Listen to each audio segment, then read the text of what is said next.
Washington State is embarrassing itself on the national stage. I don't know how long it will take to realize that some of the things we're doing here, some of the experiments we're doing here in the name of extreme gender ideology in particular, history is not going to look back on it kindly. I don't know if it's going to take people dying. I don't know if it's going to take the state being sued into oblivion, but whatever it takes, it has to happen. And I think having some national exposure to what's happening here could be helpful. If people will wake up and see, even progressives, that some of these things are doing the opposite of what they claim to care about. So we have talked about the issue of what's happening in Washington State's prison for women.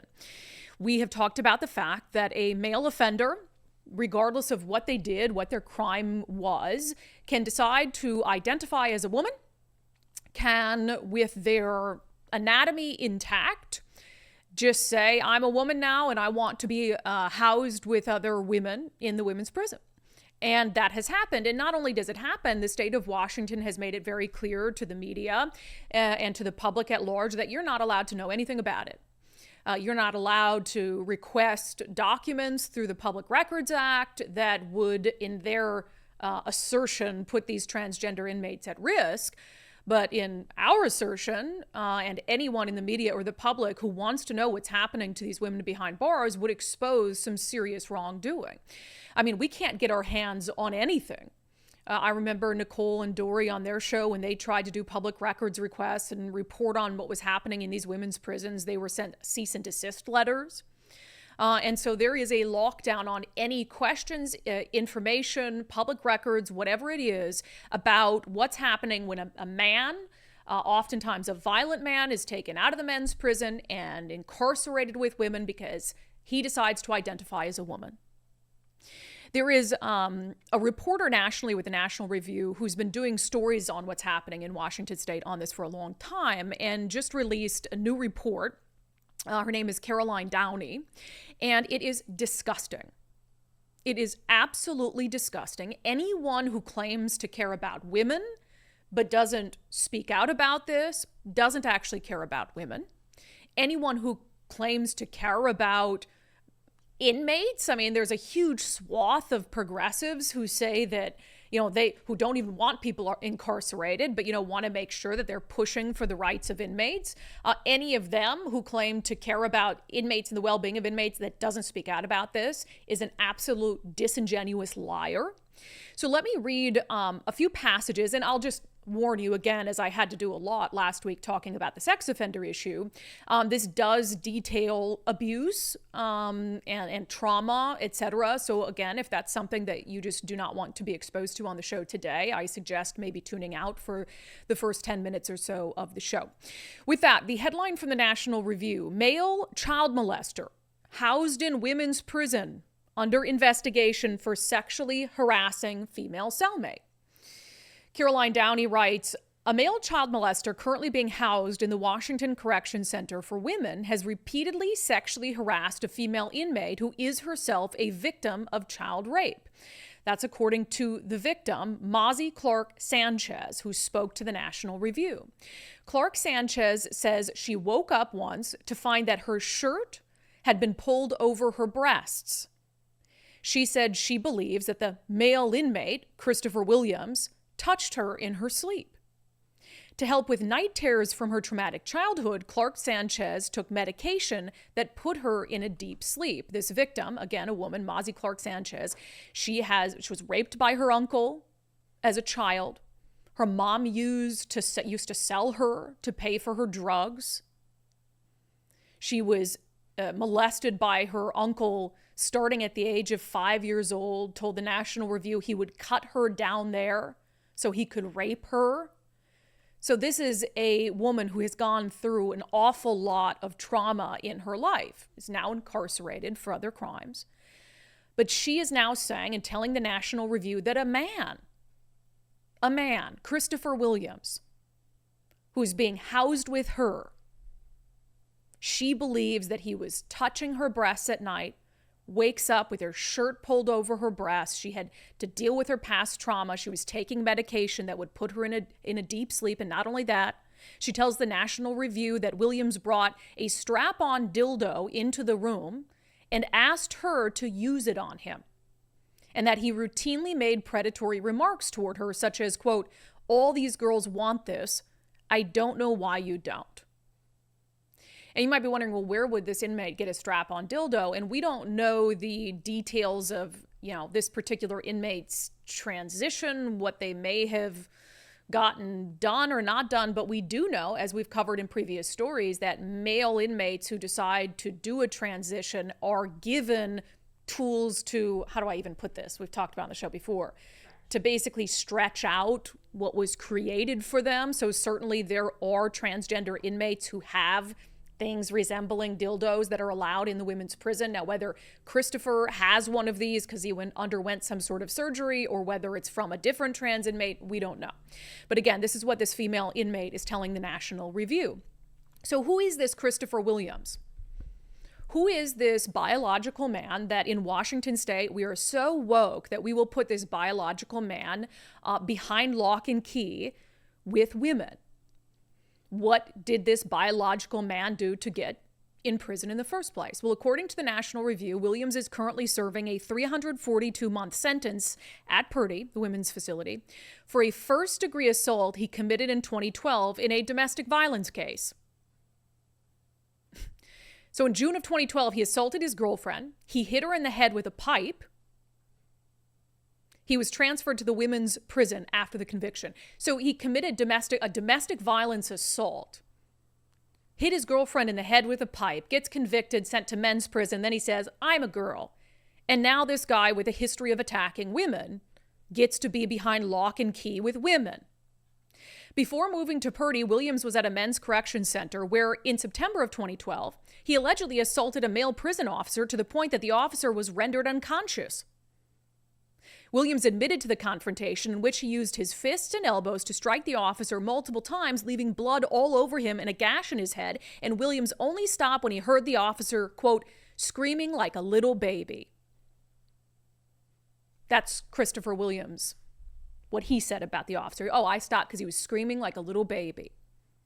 So this is a man who is strong enough to beat a prison guard bloody to the point of unconsciousness, who has a history of violence against women, who decides one day to identify as a woman and is thrown in a cell with a woman who has a history of abuse, who believes that he has been touching her breasts at night while she's in a deep sleep because of medication, asking her to use a dildo on him.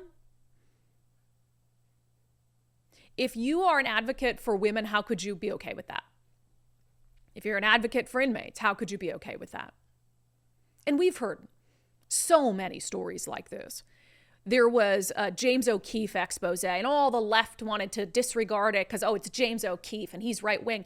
No, he had women inmates from prison doing video visits, video calls, recorded them where they were telling him about what they are enduring, about their fear of being incarcerated with biological men, detailing all the concerns they had about how they couldn't even sleep at night. They were so concerned. And it's like, well, no, we don't believe them. They're just over-exaggerating. They're just being dramatic. And then at the same time, the only glimpses that we get of this are female inmates who have the courage to reach out to the media and try to tell their stories. Because again, the Washington State Department of Corrections, the state of Washington, they absolutely refuse to provide any public records on what's happening with transgender inmates or biological men in the women's prison. Because it's, protected health data or whatever it is. Bull. So we don't get to know, and not to mention that this is an issue that opens up the state of Washington to immense legal jeopardy. If you've got women who are impregnated behind bars, if you've got women who are raped behind bars by a biological man, if you've got women who are beaten or assaulted behind bars by a biological man who is allowed to be in their prison, who's going to pay the price for that besides the female inmate who's either pregnant, dead, or traumatized?